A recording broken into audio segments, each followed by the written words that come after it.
शिलांग में इंदौर की राजा रघुवंशी की हत्या के मामले में 2 दिन पूर्व ही साफ हो गया था जब दोनों का एक सीसीटीवी फुटेज सामने आया था। 22 मई को होटल के बाहर के इस सीसीटीवी फुटेज में साफ नजर आ रहा था कि राजा व सोनम स्कूटी से होटल पहुंचते हैं। यहां आते ही राजा किसी से बात करता दिखाई देता है, फिर वह अंदर चला जाता है। इसी बीच उनके पीछे से एक लाल रंग की कार आती है और दूर खड़ी हो जाती है, जिसमें से 2 युवक होटल में आकर घुस जाते हैं, जिनमें एक ने मुंह पर मास्क लगा रखा था, जबकि एक युवक कार के अंदर ही बैठा रहता है। सोनम बार बार उस कार की तरफ नजर मारती दिख रही थी, साथ ही फोन पर कंटिन्यू चैटिंग चल रही थी। सोनम ने वहीं सफेद शर्ट व रेनकोट पहना हुआ था, जो कि पुलिस द्वारा बरामद किया गया था। फिर लास्ट में सोनम स्कूटी पर आकर बैठ जाती है, फिर थोड़ी ही देर बाद उठती है और चैटिंग करती हुई कार के पास जाने का प्रयास करती है, लेकिन 2 बार कुछ दूरी पर ही जाकर वापस लौट आती है। इसके बाद दोनों स्कूटी से आगे के लिए रवाना हो जाते हैं।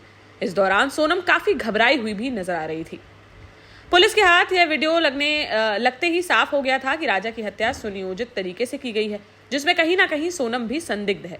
वहीं एक स्थानीय गाइड ने भी पुलिस को बताया था कि उन्होंने राजा को 3 युवकों के साथ देखा था, जो कि हिंदी में बात कर रहे थे, जिस कारण वह यहाँ के नहीं हो सकते हैं।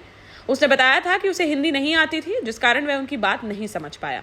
राजा उन तीनों युवकों के साथ दोस्ताना अंदाज में दिख रहा था, जबकि सोनम उन चारों के पीछे चल रही थी। यह सारी जानकारी मिलने के बाद शिलांग पुलिस ने सोनम की कॉल डिटेल्स निकाली, तो उसमें सामने आया कि वह राज कुशवाहा नाम के युवक से घंटों तक फोन पर बातचीत करती थी। यह राज कुशवाहा उससे तकरीबन 4 साल छोटा था। इस राज कुशवाहा की तलाश में शिलांग पुलिस इंदौर आई और उसकी तलाश में कई टीमें लग गई थी। इसी बीच अन्य आरोपियों के भी नाम सामने आ गए, जो राजा की हत्या में राज का साथ दे रहे थे। देर रात राज समेत 3 आरोपियों को गिरफ्तार कर लिया गया, जिसके बाद सोनम ने कहानी गढ़ी और यूपी के गाजीपुर जाकर आत्मसमर्पण कर दिया। प्रारंभिक जांच में सामने आया कि सोनम के पिता की प्लाईवुड की फैक्ट्री है, जिसमें सोनम HR मैनेजर है, जबकि राज कुशवाहा उनकी फैक्ट्री में काम करता था, जिसका सोनम से प्रेम प्रसंग बताया जा रहा है। सोनम ने परिजनों के कहने पर जबरन राजा से शादी तो कर ली, लेकिन फिर उसे मौत के घाट उतारने के लिए भी कथित प्रेमी संग तुरंत ही हनीमून का प्लान बना डाला और राज कुशवाहा ने अपने साथियों के साथ मिलकर राजा की शिलांग में बेरहमी से हत्या कर डाली। हालांकि सोनम के पिता देवी सिंह रघुवंशी अभी भी इस बात को मानने के लिए तैयार नहीं है कि सोनम ऐसा कर सकती है। वह शिलांग पुलिस पर अब भी आरोप लगा रहे हैं और कह रहे हैं कि इस मामले की CBI जांच होनी चाहिए। खुश थी जब तो सम्मान करा अपन लोगों ने, कोई दबाव नहीं था। दबाव के कारण कोई शादी होती है कि दबाव से? भाई दोनों धनी रजी होंगे, दोनों परिवार के रजी थे, जब तो शादी करी ना। शादी के बाद कोई ऐसा लगा आपको? नहीं, ऐसा कुछ नहीं लगा। शादी के बाद में, अगर शादी के बाद में ऐसा कुछ लगता तो माँ बाप को पहले इस चीज का पता चलता है ना। इस चीज का माँ बाप को पता है और रजी मर्जी से वो लोग घूमने के लिए गए थे। अगर ऐसा कुछ होता तो वो घूमने भी क्यों जाते?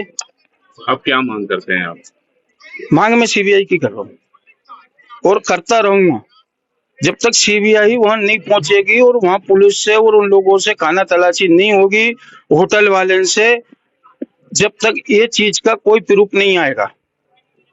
फंसाए जा रहे हैं, मानते हैं? बिल्कुल सोनम को फंसा रहे हैं, वहां की पुलिस वाले फंसा रहे हैं, क्योंकि उनका बचने का काम, उन्हें रास्ता निकाल रहे हैं वो लोग। अभी तक भी वो हवा में बंदूक चला रहे थे और आज भी वही लोग वही काम कर रहे हैं, क्योंकि उसमें पुलिस का हाथ है। उसी दिन से मैं बोल रहा हूँ, मीडिया में यह चीज चल भी रही है और मीडिया वाले को यह चलाना भी चाहिए कि बाकी थाने का 100% हाथ है इस केस में। जब तक CBI जांच नहीं होगी और पुलिस वाले से पूछताछ नहीं होगी सख्ती से, जब तक पुलिस वाले नहीं कबूलेंगे, क्योंकि गाड़ी में छोरी साफ दिख रही है, टीवी कैमरे में वहां पे साफ दिख रही है कि ये सामान उसकी, वो कपड़े उसमें रख रही है, बैग रख रही है, सभी चीज रख रही है। तो बॉडी के पास कैसे पहुंच गया वो सामान? और बॉडी के पास पहुंच गया तो 3 मोबाइल कहाँ है? एक मोबाइल टूटा मिला, 3 मोबाइल कहाँ है? ठीक है ना?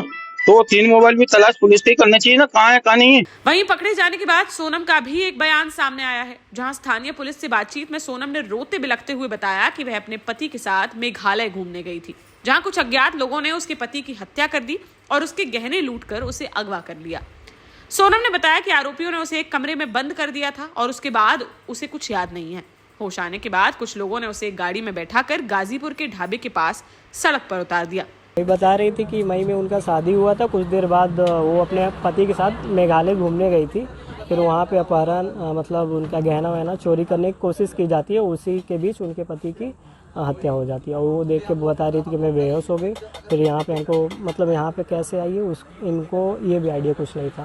फिलहाल सोनम के इस बयान पर अभी किसी को भी यकीन कर पाना काफी मुश्किल है और शिलोंग पुलिस रिमांड पर लेकर सोनम से सख्ती से पूछताछ करेगी। उसके बाद ही इस पूरी कहानी से पर्दा उठ सकेगा। देश का जाना माना सैनफिन ग्रुप आपके लिए फिर लाया है झांसी में वास्तु के हिसाब से फ्लोर प्लान सहित एक शानदार टाउनशिप, जिसमें सुरक्षा की दृष्टि से सीसीटीवी, एक ही ग्रैंड गेट से एंट्री और एग्जिट, चौड़ी सड़कें, parking, car wash area, senior citizen and international fountain parks, swimming pool, gym, badminton, tennis आदि courts, school, hospital, shopping mart आदि कई सुविधाएं। इसीलिए तो हम झांसी में लोगों की पहली पसंद। 12 साल पहले अपने स्टार्टअप के साथ ही योग्य नेतृत्व, अनुभवी टीम और सक्षम सेंट्रलाइज और उत्तरदायी प्रबंधन के बल पर सबको घर गुणवत्ता के साथ समय पर घर की योजना के तहत सैनफिन समूह ने बहुत ही कम समय में 1500 से ज्यादा यूनिट्स को दिया है कब्जा। समय पर डिलीवरी से हमारे ग्राहकों में बड़ा है विश्वास और मिली है संतुष्टि। सैनफिन समूह ने बहुत कम समय में Sanfin Ashok city, green homes residency, green homes city, Sanfin Ashok valley, Delhi public school, Sanfin शाखा, केन सैनफिन अस्पताल सहित कई अन्य परियोजनाओं के साथ नई झांसी के निर्माण में स्थापित किया है एक बड़ा मुकाम। तो आप भी आज ही आइए अपने परिवार के साथ और कीजिए अपने सपने साकार।